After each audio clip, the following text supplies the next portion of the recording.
All right, I am very happy to be with you today and talk about Dietrich Bonhoeffer, who is one of my favorites. I read one of his books many years ago, and it's one of the things that influenced me to study theology and philosophy, and then one day marry this person, Justin.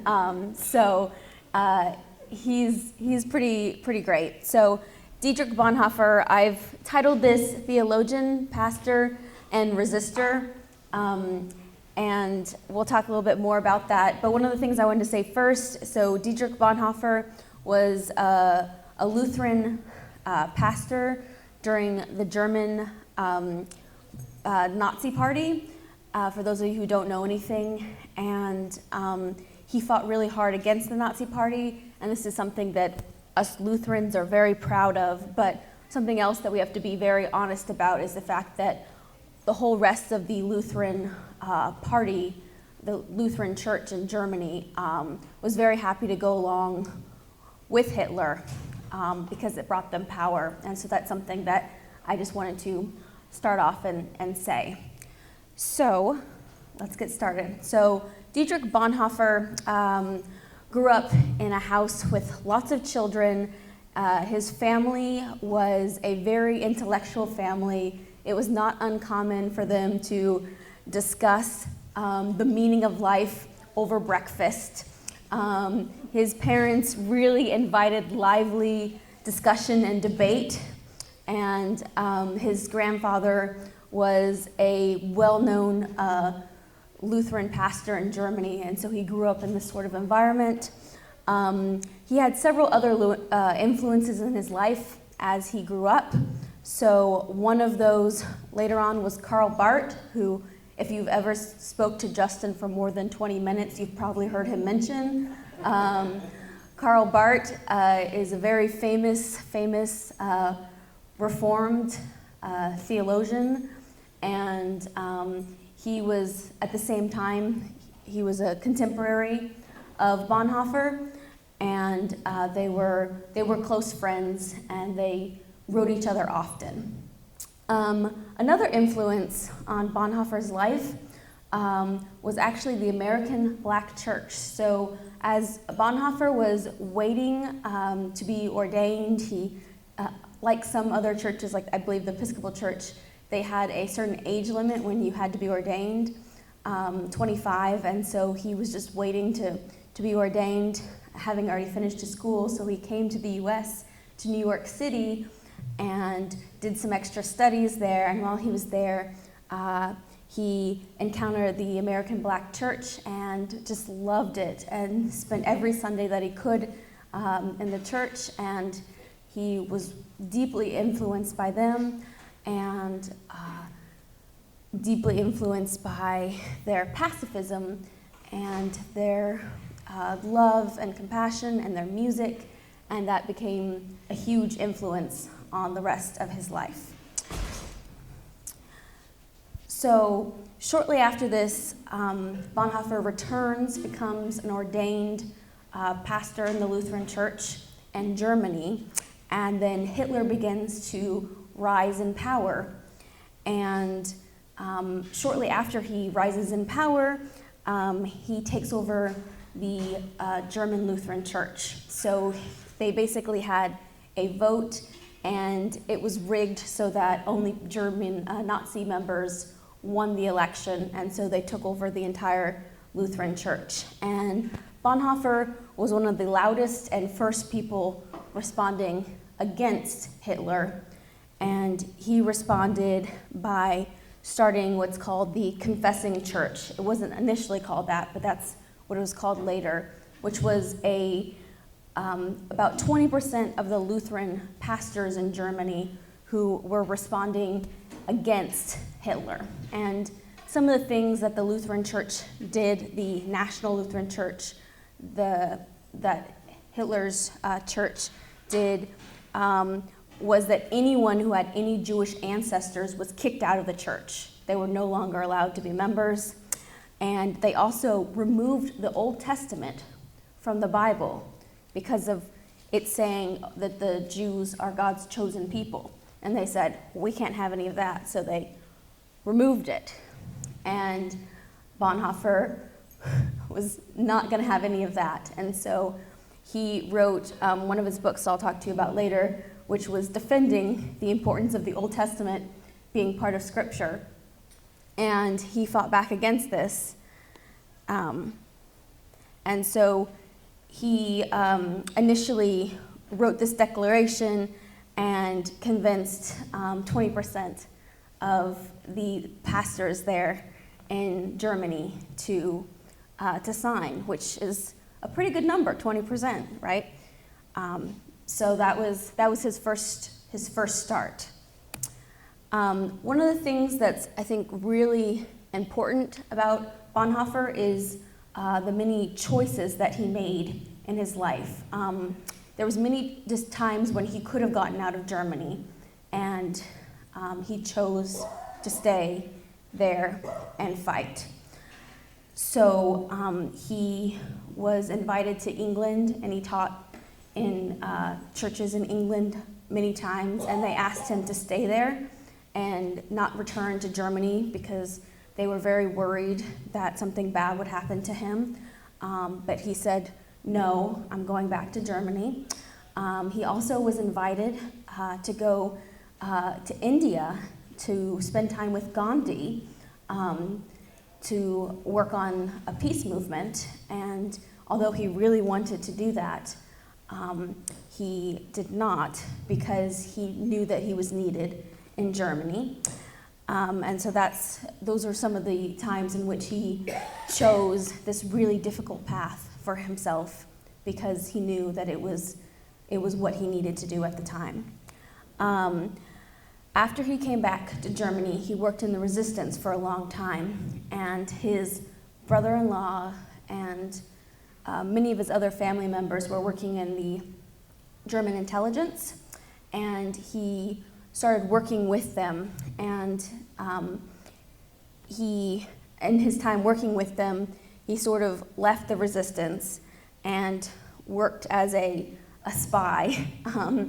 And in working as a spy, he was kind of a double agent, so he was trying to bring down the Nazi Party from the inside. And this is what eventually got him arrested. He was arrested for helping Jews escape from the inside of Germany.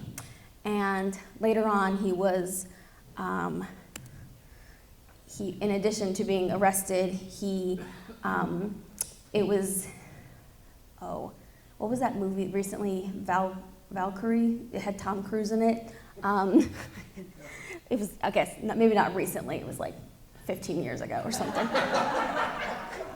You know what I mean. So he was eventually caught to be associated with this plot to kill Hitler. And because of that, he was condemned to death and was killed on April 8th, 1945, on a concentration camp. And this was 2 weeks before the U.S. came in, freed this concentration camp. 2 weeks, and a month before the complete fall of Nazi Germany. So it was very close to the end, but he didn't make it. And this picture here, I really like. This is from Westminster Abbey in England, and this is the 20th century martyrs.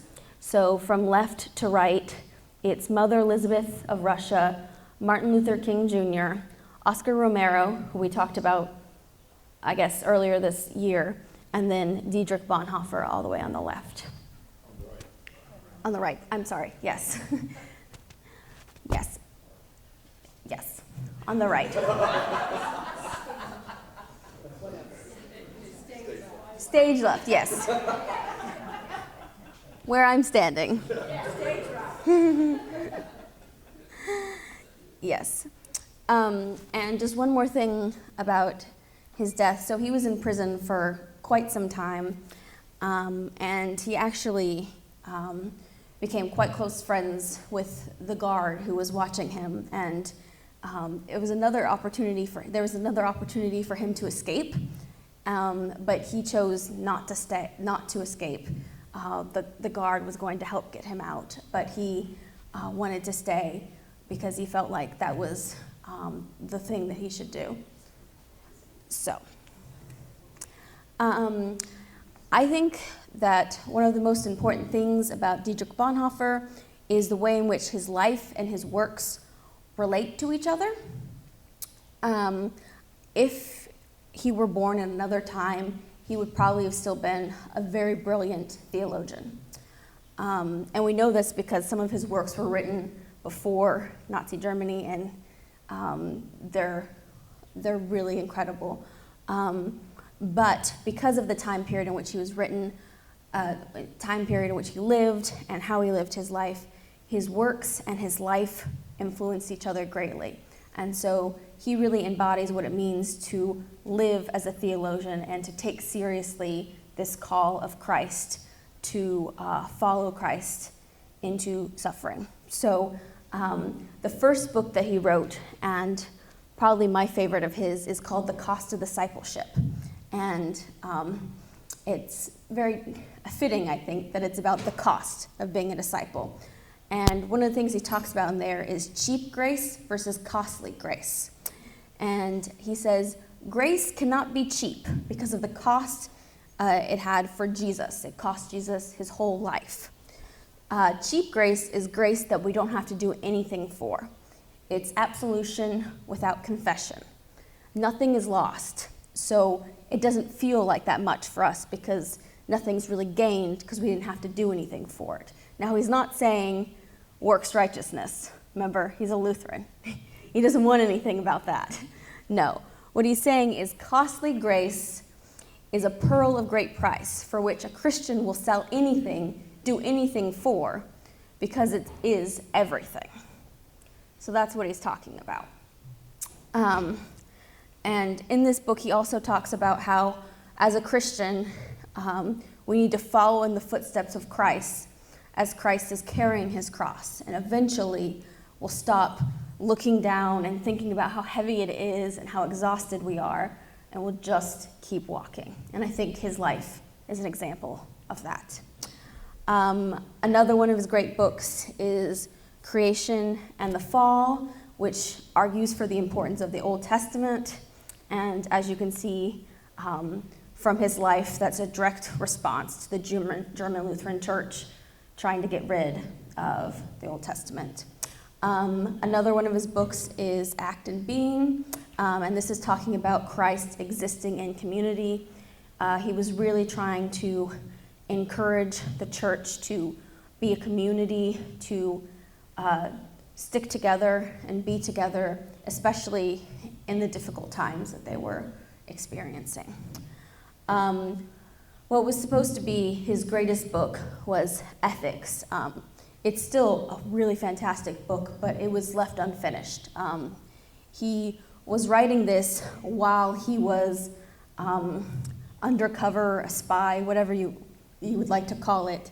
And in it, he talks about what it is to be Christ-like, what our lives need to be if we are a Christian.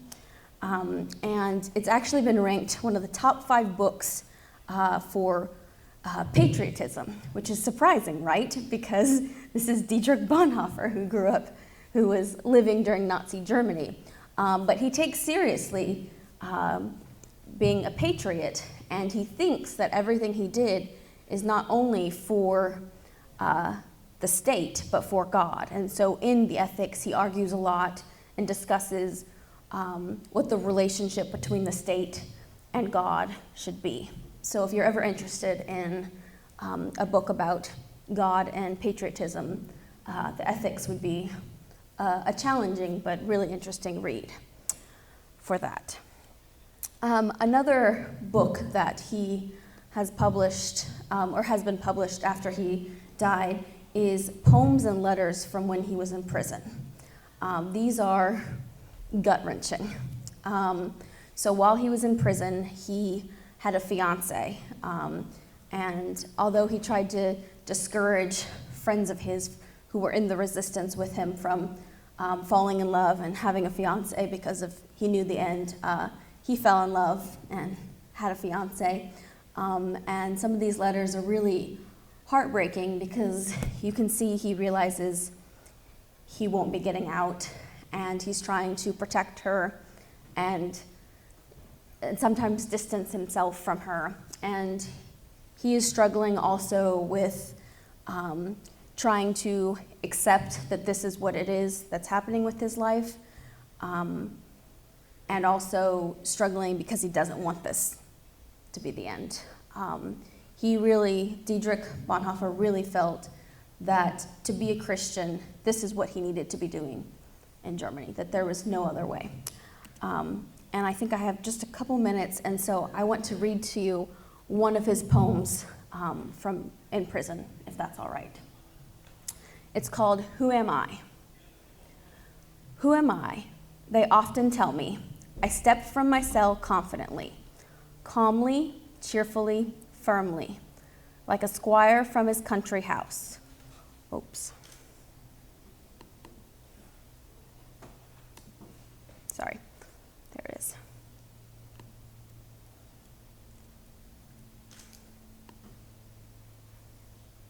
Okay, I figured it out, sorry. Who am I? They often tell me. I used to speak with my warders, freely, friendly, clearly, as though it were mine to command. Who am I? They also tell me. I bore the days of misfortune, equably, smiling, proudly, like one accustomed to win. Am I then really that which other men tell of?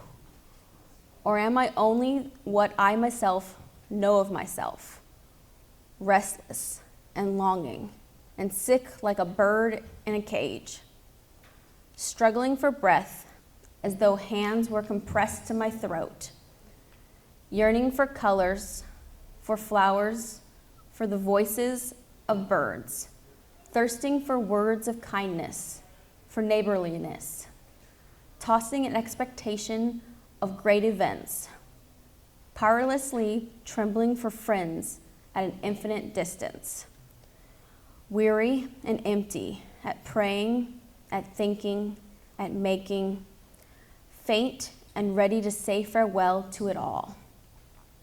Who am I? This or the other?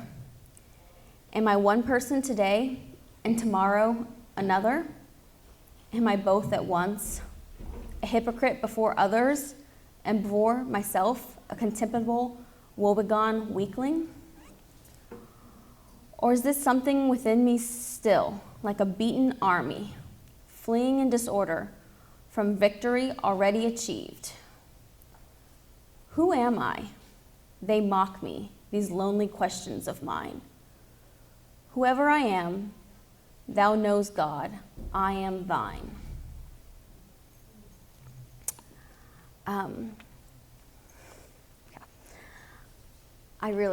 I love that poem, and I think it shows that although Bonhoeffer is this incredible, powerful example of a Christian, of someone who stands up for the truth, he had moments too, like the rest of us, where he felt like it wasn't enough, where he wasn't sure if he was doing the right thing, where he wondered what it is to be a Christian and what that looks like. And yet he still kept going. So thank you for listening to that. And so now we have these three, which I think are really good questions this week. They hit it right on the nose. So the first one is, from the earliest days of the Nazi rise to power, Bonhoeffer was one of the few who called the church to be aware. What if he had been wrong? How do we know we need to speak out and when to stay silent? I think a lot of us wonder about this sometimes. When do we know? What do we do? So for those of you who would like to think about and talk about this question, why don't you come up here to the front, right here. For question number 2, for Bonhoeffer, the formation of Christian leaders was crucial to the work of the gospel. What are some ways that you can help in the formation of faithful Christian leaders today. I'd like to add to that, how can you form yourselves to be Christian leaders today also? Why don't you come, if you want to answer that question, right over here. And then number 3, Bonhoeffer felt dread and even self-doubt in prison, like we saw in this poem, yet pressed on in faith nonetheless. When you have found yourself near despair, what has kept you going? I think that's a really powerful question. So why don't you come to the back for question 3? So we'll break up into these groups for a little while, and then afterwards I'll ask for maybe a representative for each group to share with all of us what we talked about. Thank you. All right. Is there anyone from any of the groups who would like to? Oh, I'm sorry. I have to start with I have to go in order. My bad. We make them speak. Okay. Would someone from the first group like to share just a quick, couple sentences about what you talked about? Well, there was some issue about certainty is always being a dangerous thing, whether it's about nationalism or religion. Just pull it out. There we go. Where we said certainty is a dangerous thing, whether it's about nationalism or it's about religion. And in history, we have many examples. And even today, we have religions, people who are using religion to do things that they shouldn't. Mm-hmm. So we have to have humility to sort of doubt ourselves, and we always check ourselves to make sure we're not going overboard. At the same time, we have to see what is the fundamental values of what things we believe, rather than just we are Christians, therefore we can kill anybody else who isn't. It's that very fine line to know exactly when to act and when not to act. Mm-hmm. Mm-hmm. Yes, I agree. I think that is important. Humility and prudence and all. Would someone from the second group like to share? I think this group here, but I don't know if that's the most my group has told me about saying things that they don't agree with. But I think we felt we had to be informed by what was happening and test things out. And not be wishy-washy, oh, we love each other and have a very comfortable zone, but to go out into the world, find out what is happening, and then take a stand. And, and we said, the reason why evil triumphs is that too many good people do nothing. And, we mustn't be guilty of that sin of omission. Thank you, Nancy. Would someone from group 3 like to share with us?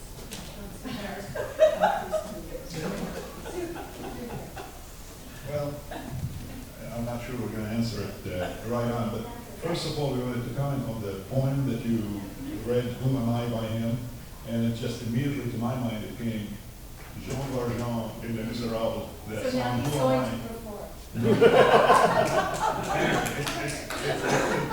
It has nothing to do with number 3, I think. But when it came to number 3, I think we had better ideas from. You want to share some with me? All right, I'll share mine and then you just share yours. And this was better, but I guess I said that I talked about despair at times in my life. Just sometimes what kept me going was just what was the choice, and just putting one foot in front of the other and just keeping on going. And then as far as how to get out of it, I was thinking about the couple of life series that we did recently, and for me, that is probably the best hope of moving from despair to staying close to whatever God might want me to do. And I also talked about a little bit about how despair, sometimes the process of moving through it is exhausting. Because for me, it will keep me up at night, and I toss and I turn and I wrestle, and finally I just get so tired that then I finally, at that point, will turn it over to God and then can move on. But I like his better. Well, mine was not as heavy spiritual, which I really appreciate hearing from you. But you know, I said sometimes it's completely different wavelength. Be ready. You know, I get up in the middle of the night sometimes, or with feeling of panic, something bad happened, kind of bolt out of bed. And the way I relax myself is I imagine myself at Oak Hills Golf Course, playing around. It's a beautiful, beautiful day, sunny day, and I can go through hole one, straight shot, and make it to the curve. Maybe with two, I'm on the green, maybe not. But I keep track of it, and then I move to hole number two. Maybe I'm on one under par. Beautiful. By the time I get to the third hole, I am completely pure. Nothing to do with the It's beautiful. It works. So I'm going to summarize the more entertaining aspects of, even though that was pretty entertaining. But Nancy talked about fear monkeys in the night, and so we thought maybe we would name those things to sort of let prayer correct them in the morning. And so with the golf course, then we're going to take those fear monkeys, all those little named monkeys, to the golf course. So anyway, prayer. All of it is a form of prayer, and that keeps us going. Thank you so much. I appreciate those a lot. I think that this is very helpful. And thank you all for joining us. And